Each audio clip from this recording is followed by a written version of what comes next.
Anecdotario, con Luis Alberto Fernández García. Santiago Nieto Castillo nació el 27 de enero de 1973 en San Juan del Río, Querétaro. Es licenciado en Derecho por la Universidad Autónoma de Querétaro y doctor en Derecho con mención honorífica por la División de Estudios de Posgrado de la Facultad de Derecho de la Universidad Autónoma de México. Es especialista en temas electorales y de combate a la corrupción. Fue asesor político en el Consejo Local del Instituto Federal Electoral en el Distrito Federal y en el Consejo General del IFE de 1997 al 2000. Se desempeñó como coordinador de asesores y secretario particular de la Contadora Mayor de Hacienda de la Asamblea Legislativa del Distrito Federal del 2000 al 2003.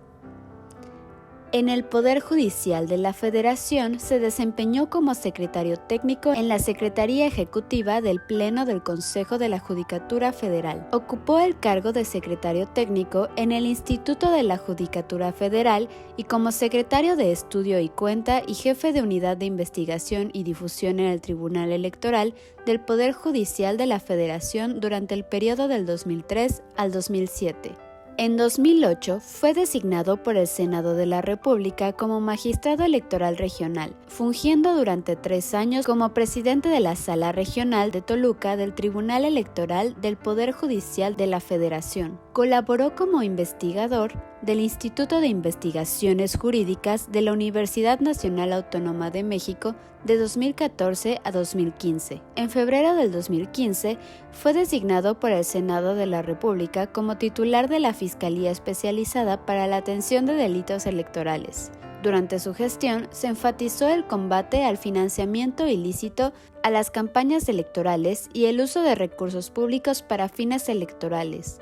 Es profesor de las divisiones de estudio de posgrado de la Universidad Panamericana y de la Universidad Autónoma de México y miembro del Sistema Nacional de Investigadores Nivel 2.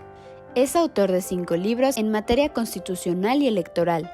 Ha escrito diversos libros en coautoría y ha participado en más de 40 libros colectivos, así como en diversos artículos en revistas y publicaciones de circulación nacional en temas de financiamiento ilícito a partidos políticos, condicionamiento de programas sociales y peculado electoral. Actualmente es titular de la Unidad de Inteligencia Financiera de la Secretaría de Hacienda y Crédito Público a nivel federal. Fue una experiencia muy viva esa elección de 2015 en Chiapas. Y para diciembre se me ocurre ejercer la acción penal en contra del subsecretario de Gobernación, pedir una orden de aprehensión contra él. Y bueno, se arma un escándalo, vienen los ataques. Un periódico, la Universal, me dedica 8 primeras planas. Bajo 5 kilos, eso fue como todo lo bonito del hecho. Tocó bajar 5 kilos nada más en esa semana de tensiones. Fueron como 2 semanas, hasta que el INE termina sancionando al Partido Verde Ecologista por otra causa, pero desvía en gran medida la atención. Bueno, me ofrecieron cosas, que me fuera a la embajada en Viena, y yo, por supuesto, que no acepté para quedarme en la responsabilidad. Pero bueno, fue mucha gente, Miguel Barbosa, Javier Corral, Marta Tagle, hubo un sector en Querétaro, por ejemplo, Marcela Steinberg, un sector muy importante de personas que me defendieron públicamente en aquella ocasión, y con los quienes a partir de ahí tendría una buena relación, y hoy te podría decir que amistad, ¿no? Con Zoé Robledo, el actual titular del IMSS, con Mario Delgado, el presidente de Morena, que estuvieron en esas batallas importantes. Yo creo que ese fue el primer caso, y el caso final fueron esos, los despliegues ministeriales, la elección del Estado de México, la elección de Coahuila. O sea, tuvo mucha fricción con los gobiernos en general. Obtuve un par de órdenes de aprehensión, una contra Javier Duarte, otra contra César Duarte. Teníamos un tema, detuvimos una presidenta municipal en Suchiate que traía guatemaltecos y les daba documentos apócrifos para, digamos, nacionalizarlos como mexicanos. Les daba su acta de extemporánea, una persona que su primer acta de nacimiento mexicana la tenía a los 20, a los 30, a los 40 años, y luego sacaron su credencial de elector. y le encontramos 1.575 casos y ella ganó por 1.600 votos la elección de presidenta municipal en Xochitl. Es que fue una gran experiencia ser fiscal. Hacíamos despliegues ministeriales, nos metíamos en todo. Y bueno, la verdad es que y obtuvimos, creo que un número muy importante de sentencias condenatorias y órdenes de aprehensión. La verdad fue muy divertido. Y al final fue Odebrecht. Y finalmente, yo creo que me llega la de 2 denuncias, una del PRD y una de Morena, de Horacio Duarte, por cierto, hoy titular de la Administración General de Aduanas, y me da la, digamos, oportunidad de empezar a revisar el proceso electoral de 2012, y le solicité información a Brasil, le solicité información a Antigua y Bermuda, se le solicitó información a Suiza, para poder determinar que lo que se había visto en el juicio de Odebrecht, tanto en Nueva York como en Río de Janeiro y en Sao Paulo, pudieran dar un resultado. Y en Curitiba, es donde finalmente inicia el juicio de Odebrecht.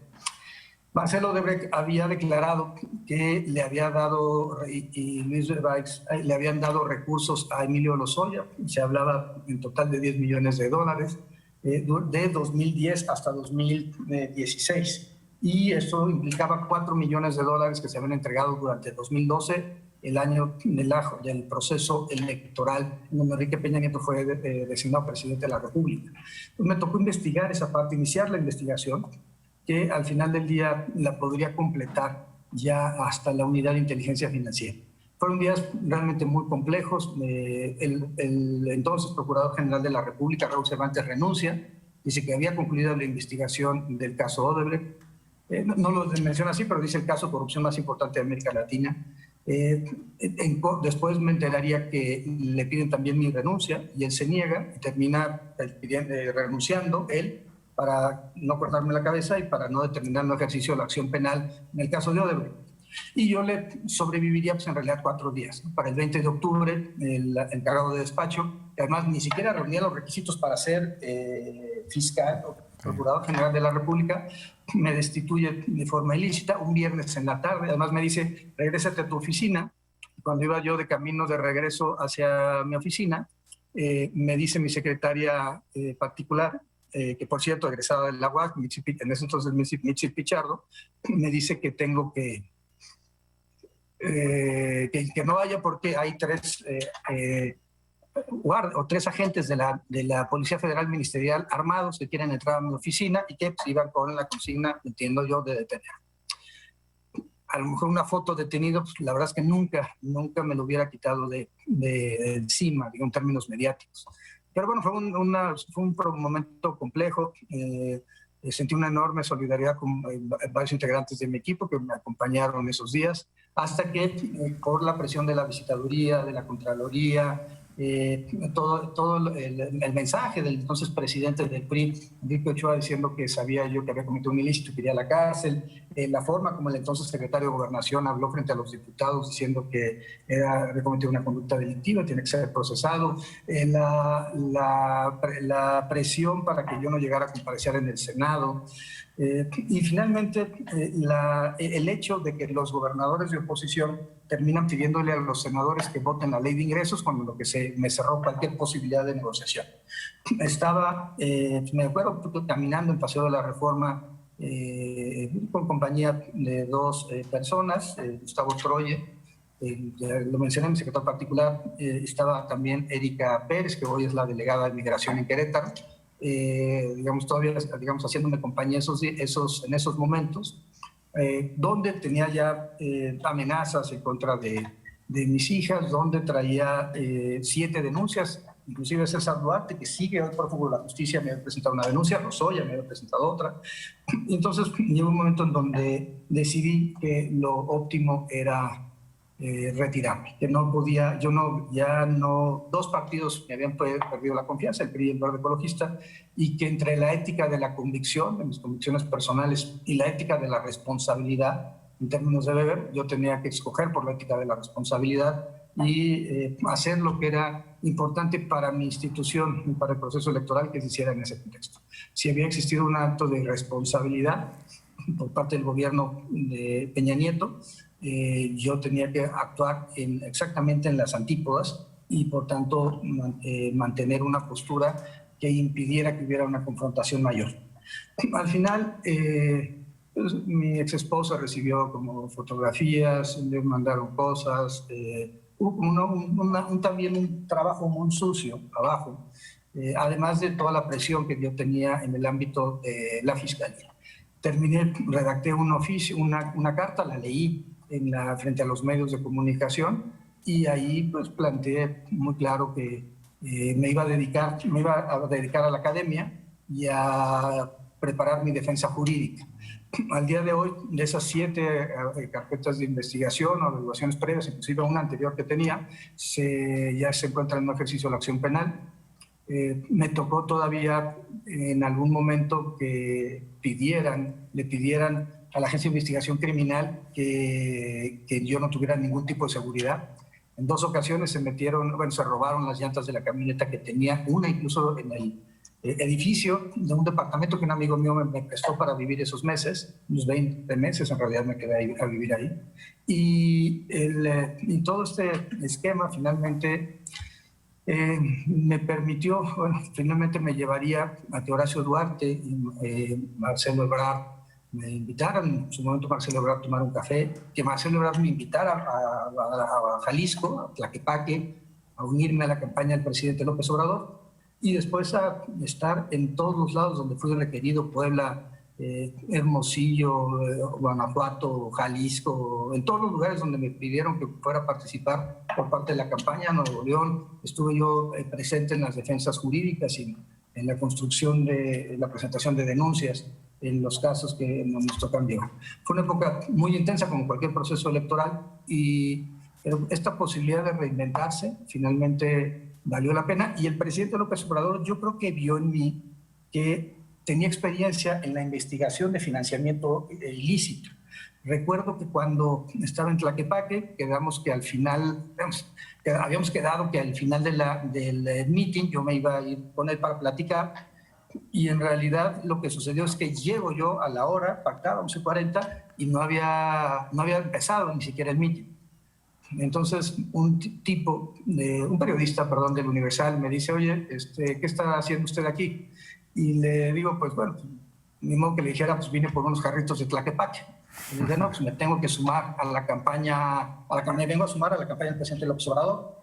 Me subo al templete, nos tomamos una selfie, Marcelo y yo, él la sube a redes sociales, y sin haber platicado con el presidente, me anuncia como parte de su equipo, y ya platicando en el coche me pregunta sobre, yo le explico, me pregunta sobre cómo blindar programas sociales para que no se compre el voto. Le hablé del blindaje electoral que hacíamos en la FEPADE, y bueno, finalmente me dijo que me uniera al grupo asesor de Morena, y a partir de ahí conocí a Tatiana Cloutier. A partir de ahí me estuve con Horacio Duarte, con Julio Scherer, con Marcelo Ebrard, con Ricardo Monreal, llevando la parte de la coordinación de los temas jurídicos, Jaime Cárdenas, por supuesto, Germán Martínez Cáceres, Gabriela Cuevas, todos ellos formaban parte de ese grupo que finalmente pues, colaboró con el presidente López Obrador. Yo creo que grandes recuerdos, yo creo que uno, reconocer la fortaleza del sistema electoral mexicano, creo que esa parte es muy importante. 2, reconocer que lo que yo veía en la calle era el hartazgo de la sociedad mexicana en temas de corrupción. Y 3, el carisma de Andrés Manuel López Obrador. Recuerdo que ese día que nos despedimos me repitió casi textualmente la forma como yo había acabado un artículo en el que, no me acuerdo si lo publican en el Universal o en Reforma, en donde cuestionaba un spot de Mexicanos Primero que desde mi punto de vista violaba la Constitución. Y entonces yo decía al final que si violando la Constitución querían que López Obrador bajara las preferencias electorales, simple y sencillamente no contaban conmigo. Y eso me lo repitió el presidente y me quedó muy grabado, tanto su conocimiento de la historia de México como su conocimiento o como su retención, su memoria respecto a este tipo de cosas, y sobre todo la sensibilidad y la genuina austeridad con la que él se conduce, y la genuina honestidad, insisto, austeridad. La verdad fue una experiencia también interesante y bueno, como dicen un proverbio chino, ¿no? Ojalá te toquen vivir tiempos intensos e interesantes, pero bueno, a veces uno dice ojalá no sean tan intensos ni tan interesantes. O que no sean tan largos, porque mientras te oía decir, claro que aquí te conocemos desde estudiante, conocemos a tu familia, te apreciamos, pero yo cuando leo que la UIF congela cuentas del Cártel Jalisco Nueva Generación por cientos de millones de pesos, digo, qué miedo, Santiago, ¿cómo manejas eso? Ya tu oficina está muy nerviosa de que hemos prolongado esto, pero o sea, es decir, eres testarudo, ¿no? Te vuelves a meter al huracán. Me imagino que pues también tu ética de las convicciones te mueve, ¿no? Pero y el miedo... Yo creo que la 4T es finalmente un tema de convicciones y de compromisos. Y sí, a ver, ¿qué diría? Cuando llegamos, el tema fue robo de hidrocarburos. Y uno empezaba a ver cuentas millones, inclusive en Querétaro y en Guanajuato. Empezamos a ver cosas realmente importantes, incluso Cártel Santa Rosa de Lima, pero también la presencia de personas de la clase política, empresarios metidos en la venta de huachicol. Luego vimos el tema del tráfico de migrantes y pues realmente las condiciones como empezaban a llegar las y los hondureños, nicaragüenses, salvadoreños, guatemaltecos a nuestro país, y cómo el dinero se iba moviendo por transmisores de dinero, por Oxxo, por cuentas bancarias a determinadas ciudades de la frontera, y cómo iban retirando en transmisores de dinero estos recursos para ir llegando hacia el norte.